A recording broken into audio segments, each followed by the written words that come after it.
Be the flame, not the moth. Marriage is the tomb of love.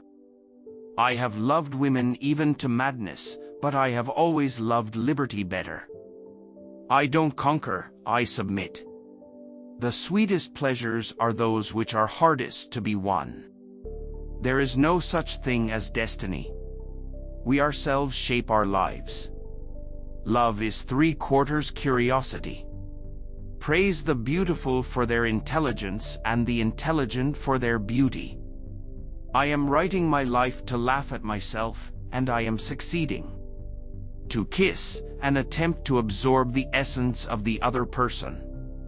I have always loved truth so passionately that I have often resorted to lying as a way of introducing it into the minds which were ignorant of its charms. Nobody can deprive me of the fact that I had a good time. Those who do not love life do not deserve it. It is only necessary to have courage, for strength without self-confidence is useless.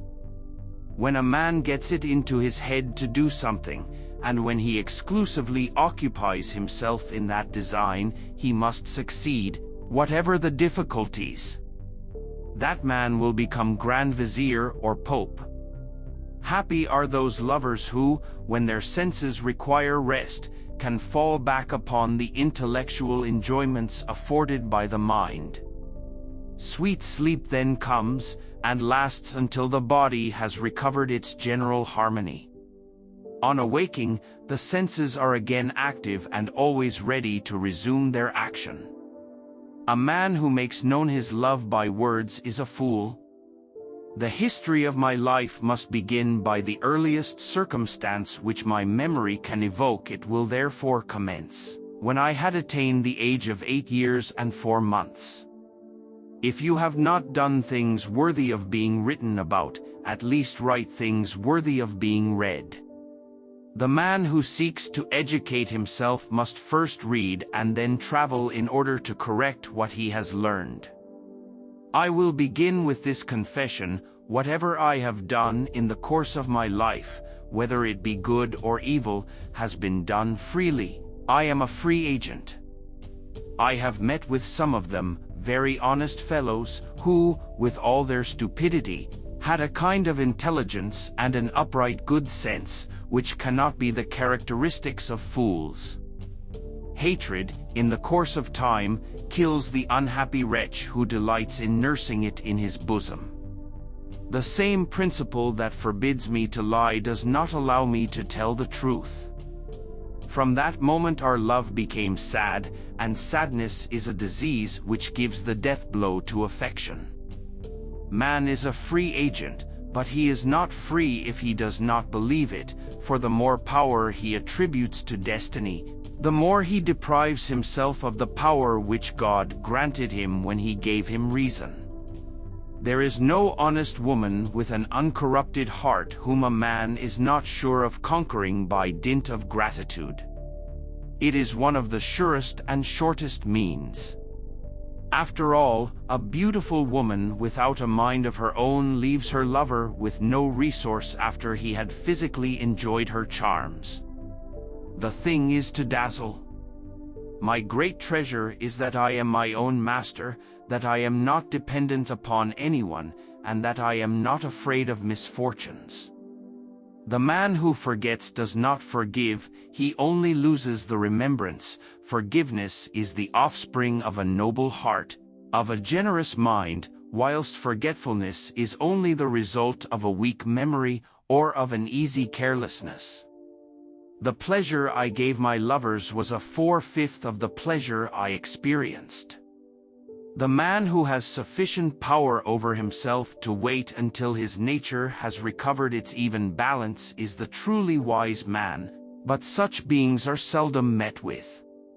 The reader of these memoirs will discover that I never had any fixed aim before my eyes, and that my system, if it can be called a system, has been to glide away unconcernedly on the stream of life, trusting to the wind wherever it led.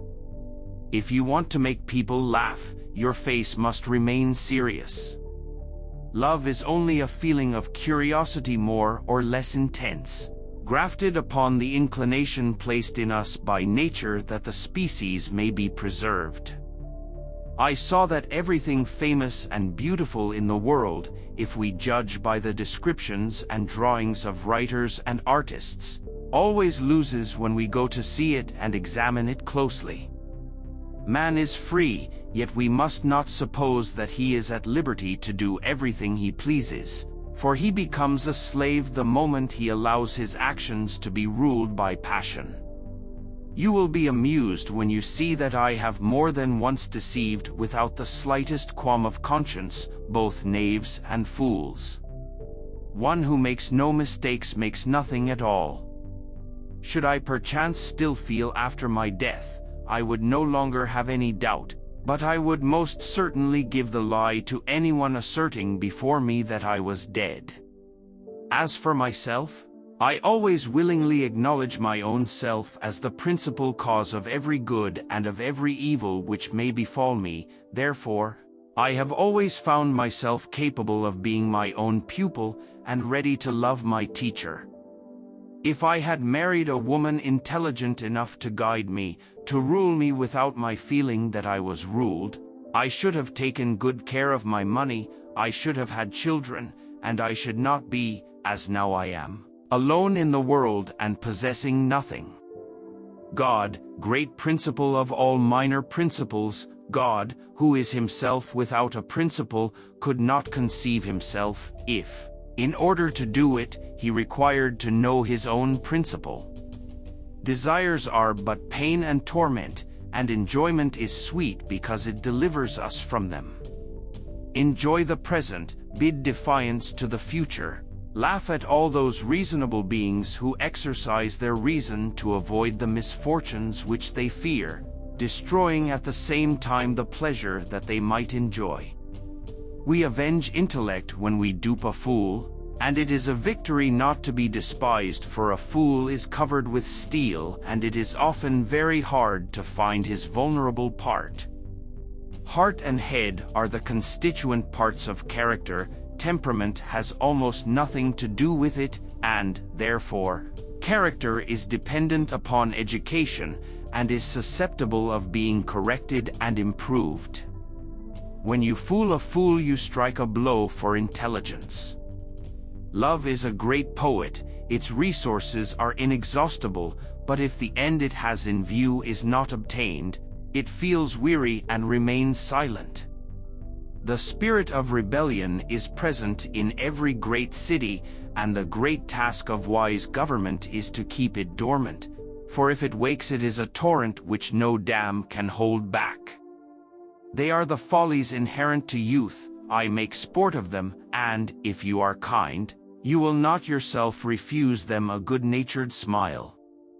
I have always had such sincere love for truth, that I have often begun by telling stories for the purpose of getting truth to enter the heads of those who could not appreciate its charms. In fact, to gull a fool seems to me an exploit worthy of a witty man. There is no such thing as a perfectly happy or perfectly unhappy man in the world. One has more happiness in his life and another more unhappiness, and the same circumstance may produce widely different effects on individuals of different temperaments. We love without heeding reason, and cease to love in the same manner. The philosopher is a person who refuses no pleasures which do not produce greater sorrows, and who knows how to create new ones. We ourselves are the authors of almost all our woes and griefs, of which we so unreasonably complain. By recollecting the pleasures I have had formerly, I renew them, I enjoy them a second time, while I laugh at the remembrance of troubles now past, and which I no longer feel. Whether it is happy or unhappy, a man's life is the only treasure he can ever possess. I always made my food congenial to my constitution, and my health was always excellent. I know that I have lived because I have felt, and, feeling giving me the knowledge of my existence. When a sonnet is mediocre it is bad, for it should be sublime.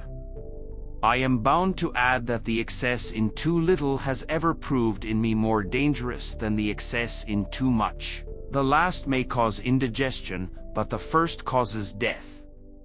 To lead a blameless life you must curb your passions, and whatever misfortune may befall you cannot be ascribed by anyone to want of good luck, or attributed to fate. These words are devoid of sense, and all fault will rightly fall on your own head. I have often met with happiness after some imprudent step which ought to have brought ruin upon me, and although passing a vote of censure upon myself, I would thank God for his mercy.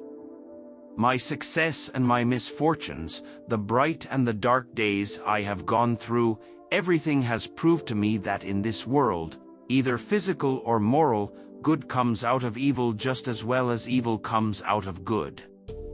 God ceases to be God only for those who can admit the possibility of his non-existence, and that conception is in itself the most severe punishment they can suffer.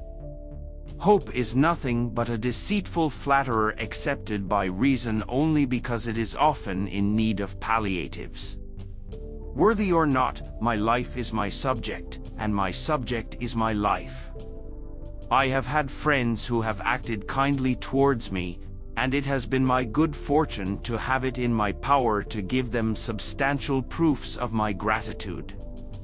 I learned very early that our health is always impaired by some excess either of food or abstinence, and I never had any physician except myself.